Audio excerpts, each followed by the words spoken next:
Welcome to Wednesday's edition of Renew Plus. I'm Pastor Tony. Thank you for joining us again today here at midweek, week number 6 of our Access Road, and simply entitled Grace. And I'll tell you, we're uncovering some awesome things. Grace is not just a song that we sing. Grace is not just some kind of pie-in-the-sky concept that we kind of use in church every once in a while and then forget it. No, grace should be our way of life. It should be our way of thinking. And particularly this week, we're looking at how Jesus wants to teach us the ways of grace, the ways of rest, the ways of peace. And I tell you, we've already looked at some great things, but yesterday we looked at Matthew chapter 11, and Jesus is beckoning all of us. He's inviting all of us to come to Him. All of us who are heavy laden, burned out, worn out on religion and shouldering the burden for earning salvation, earning redemption, trying to play God in our life, trusting in ourselves, being self-focused and self-centered. Jesus says, if you're worn out, burned out on that, you're just about had it, then you come to me and I will give you rest. And then Jesus said, come to me and learn from me. So even though we have rest and peace on the inside of our spirits when we're born again, we have to learn the ways of rest and renew our minds to the ways of grace and peace in our souls and our minds. We have to begin to view things differently through the eyes of God, through the eyes of grace, and see that our salvation and everything pertaining to our life as a believer really should be a rest. It's not something we have to take the burden of accomplishing or doing. It's already done. And so we are learning from Jesus the ways of grace, the ways of peace, the ways of rest. And that is, I tell you, a life of freedom, free of stress and strife and all the other stuff that the world gets involved in. Now, I want to go over today to a prime example of this. This is going to really lay out an example, a contrast between those who walk in grace, peace, and rest, and those who walk according to works. We're going to go to Luke chapter 10 today, Luke the 10th chapter, and we'll get there in just a minute. But, you know, over and over again, we've read this over the last number of weeks out of Ephesians chapter 2. And particularly, it tells us that we were saved by grace and not by works. Over and over again, we're saved by grace, not by works. What does that really mean right there? Does that mean, again, that if you're saved by grace, you enter into this life of grace and peace and rest, that you just become a couch potato, you become inactive and don't do anything? No, not at all. What it means is you're no longer trusting in yourself to save yourself, solve your own problems, get victory in your life, make provision for you and your family, your household, or those around you, trying to do all these things. You're no longer shouldering the burden and trusting in yourself for those things. When you enter into grace, you are trusting completely in the Lord. You are trusting completely in God, in the finished work of Jesus, and not in yourself. As long as you're trusting in yourself to any degree, where it could be a small percentage, but if any degree to which you are trusting in yourself and what you can do, there's a place right there where you're going to lose your peace. You're going to exit the rest of God. You're going to have opportunities for stress and strife in your life in those particular areas. And so, again, we need to learn to get rid of our trust in ourselves. Not look at ourselves for the answers, not look at other things, other men, other institutions for our provision, for our salvation, to solve our problems. That doesn't mean we can't get help through other people. That's not what we're saying. Sometimes God does work through other people to bring those things, but still it originates from God. You get that burden off of yourself by learning to trust in the Lord. Proverbs chapter 3, I believe it's verse 5 and 6, somewhere in there, that area says, trust in the Lord with all of your heart and lean not to your own understanding. When I'm trusting in the Lord with all of my heart, that opens me up for the grace. That causes me to submit to the grace of God and everything it will provide for me in Christ Jesus. And I tell you, if I'm needing help, I need to go to the throne of grace to find grace to help in a time of need. I don't need to be running off onto all these other places trying to find help somewhere else, because those places you can exhaust what man can do. You can exhaust what you can earn and what you can do for yourself. And at that point, you enter into a place of being hopeless, and you lose your peace, you exit rest, and you open up yourself to all kinds of stress and strife that you don't need to. There is a God, we're not Him.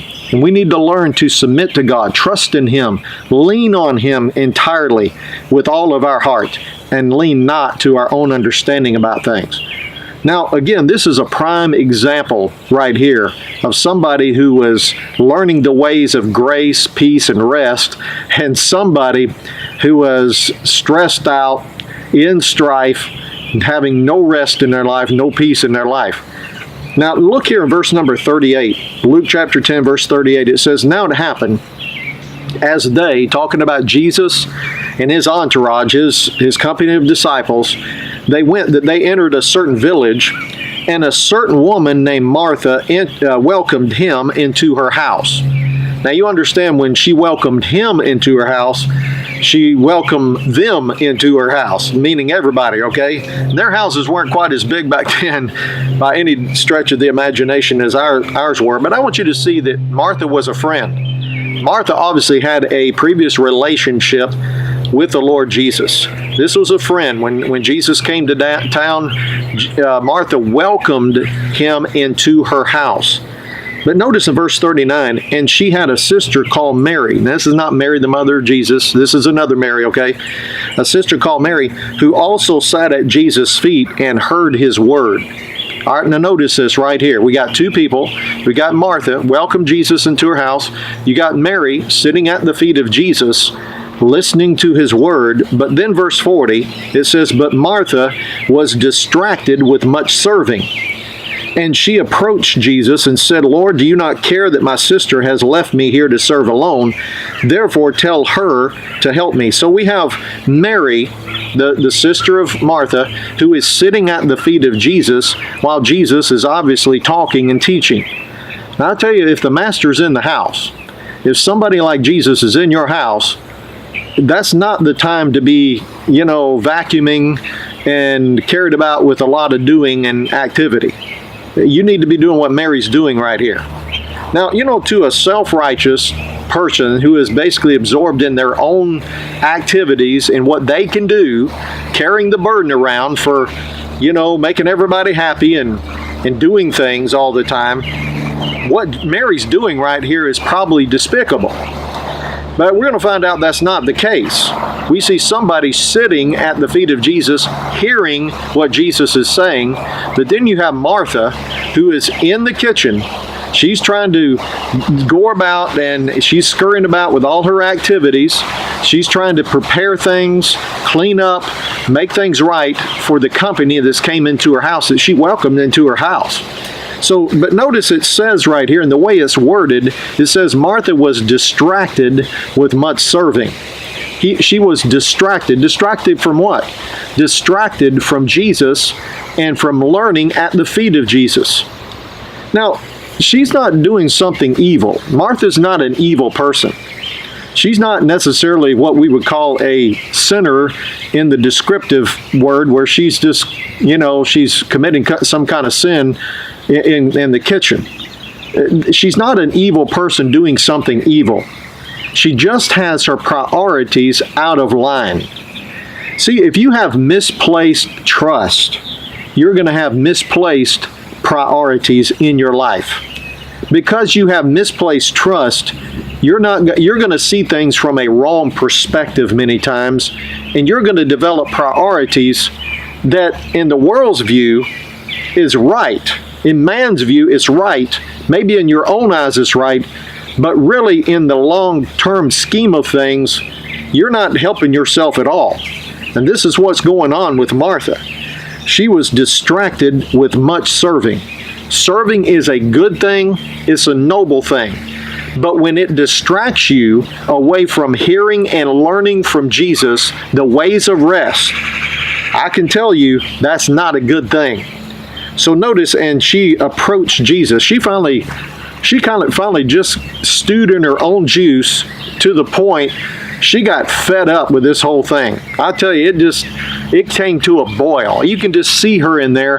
She's going about alone, trying to bear the burden of serving, preparing for all this crew, while her sister Mary's in there listening to Jesus, listening to the words of Jesus. And she was getting more put out by the minute. And so she finally just had enough. And notice what she did. She approached Jesus and said, "Lord, do you not care that my sister has left me to serve alone? Therefore tell her to help me." Now, the Amplified brings it out from the Greek that she actually interrupted Jesus. She didn't just go in there when Jesus was done and say this. She interrupted Jesus when he was talking, when he was teaching. Why would she do such a thing? Because she viewed, out of her perspective, she was so self-centered and self-focused, self-absorbed in what she was doing here, and thought it was so important. She thought that what she was doing was more important than what Jesus was doing.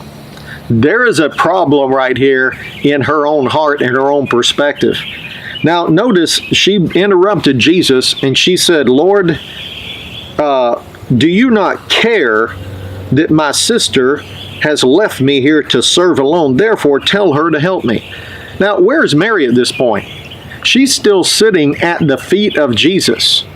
She's in earshot. And so notice what Martha goes in there and does. She interrupts Jesus and addresses Jesus first of all. And she asked the question. She says, "Lord, do you not care that my sister has left me in here to serve alone?" She was not only put out with Mary, she was put out with Jesus at this point. She questioned whether Jesus cared for her and what she was doing or not. You know, if we really do not know, if we're not aware of the care of the Lord for us, and that includes everything that we do, did Jesus care about what she was doing? Well, yes.